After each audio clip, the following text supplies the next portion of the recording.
On this day in 1941, we, the people of the United States, entered World War II.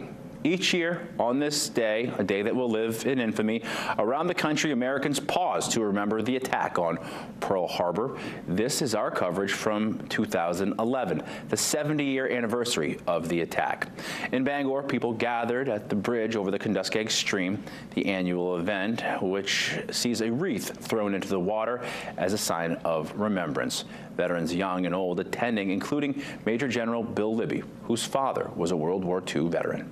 Gosh, that was the greatest generation this nation has given, and it's a generation that we're fast losing. More than 2,000 Americans died and more than 100,000 were injured at Pearl Harbor. Bangor native Willard Carlton Orr was the only Maine resident killed in that attack. Until tomorrow, I'm Brian.